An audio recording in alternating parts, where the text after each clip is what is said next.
Hello friends, 24 days 24 women's sketch பண்ணணுன்னு ஆரம்பித்து அது எதுக்குடா பண்ணுறோமோன்ற மாதிரி தான் இருக்குது. இப்போ நடக்கிற சம்பவமாக இன்னைக்கு அவங்கள ட்ரா பண்ணக்கூடாதுன்னு தான் நினச்சேன். எதை பற்றி பேசணும்னு உங்களுக்கு தெரிஞ்சிருக்கும்னு நினைக்கிறேன். ட்ரா பண்ணிக்கிட்டே 3-4 டேஸாக எல்லா மீடியாஸும் இவங்கள பற்றி தான் பேசிக்கிட்டு இருக்காங்க. அதனால் நாம் பேச வேணாம், எதுவும் போட வேணான்னு தான் நினச்சேன். ஆனால் இந்த கேஸை பற்றி ஒன்று அவங்க சொல்ல இன்றைக்கி பேசியே ஆகணும்னு தோணுச்சு. அதனால தான் இந்த வீடியோ ரெடி பண்ணுறேன். இவங்கள பற்றி நான் இப்போ எதுவுமே பேச போகிறதில்ல. இந்த கேஸ் பற்றின டீட்டெயில்ஸ் எல்லாமே மீடியாஸில் டிஆர்பிக்காக நிறையவே பேசிட்டாங்க. இன்னும் ஒரு வாரத்துக்கு பேசுவாங்க.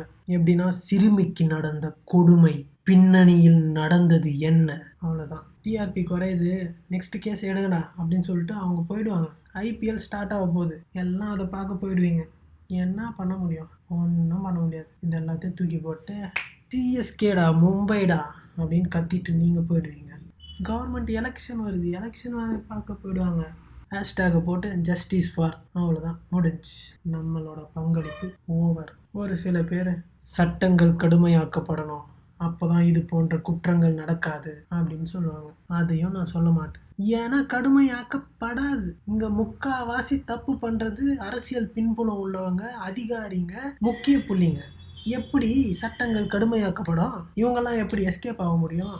பண்ணவே மாட்டாங்க. கடைசி வரைக்கும் நம்ம இப்படியே தான். முன்னெல்லாம் மாதத்துக்கு ஒரு நியூஸ் வரும், இப்போல்லாம் வாரத்துக்கு ஒரு நியூஸ் வர ஆரம்பிச்சிருச்சு. அடுத்து என்ன, நாளுக்கு ஒரு நியூஸ். ஆமாம், இன்றைக்கி புதுச்சேரி, போன மாதம் கேரளாவில் ஒன்று, ஜம்மு காஷ்மீரில் கோவில்லையே அவங்கெல்லாம் பிடிச்சாங்க. என்ன தண்டனை கொடுத்துட்டாங்க? யூபியில் 11 பேர் வெளியில் வந்துட்டு ஸ்வீட்டு கொடுத்து செலிப்ரேட் பண்ணுறானுங்க. குற்றவாளிங்க. பூர்ண மது விலக்கு பண்ணிட்டாங்க. எப்படி பண்ணுவாங்க? அவங்களதே 4-5 ஃபேக்ட்ரி இருக்கே. மது விலக்கு பண்ணிட்டா அதெல்லாம் இழுத்து மூடி அவங்களுக்கு எவ்வளோ கோடி லாஸ் ஆகும். அடுத்து என்ன, போதைப்பொருள் விலக்கு.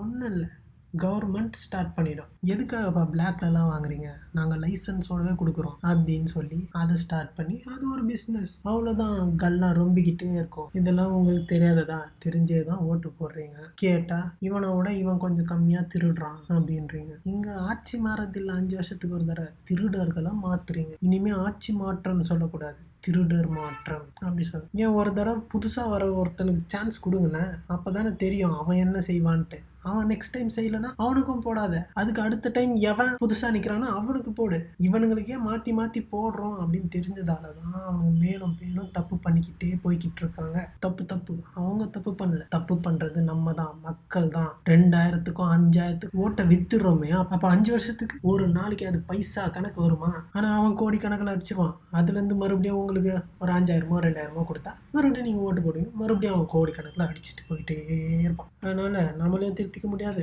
அவங்களையும் திருத்த முடியாது. ஸோ கடைசியாக ஒன்று சொல்லிக்கிறேன், குடிக்கிறவங்களும் போதைப் பொருள் பயன்படுத்துகிறவங்களும் பச்சை குழந்தையிலேருந்து வயசானவங்க வரைக்கும் அவங்க முகத்தை பார்த்துட்டு நம்ம இனிமேல் குடிக்கக்கூடாதுன்னு அவங்களே நிறுத்தினா தான் உண்டு. ஃபைனலாக ட்ரா பண்ணியாச்சு. தேவதை மாதிரி இருக்குமா, நீ மேல் லோகத்துலேயாவது சந்தோஷமாக இரு. அங்கே கடவுள்கிட்ட ஒன்று மட்டும் சொல்லு, அது இந்துவோ முஸ்லீமோ கிறிஸ்டினோ எந்த கடவுளாக இருந்தாலும் இனிமேல் பெண் குழந்தைகள் பூமியில் பிறக்கவே வேணாம்னு சொல்லிடுமா.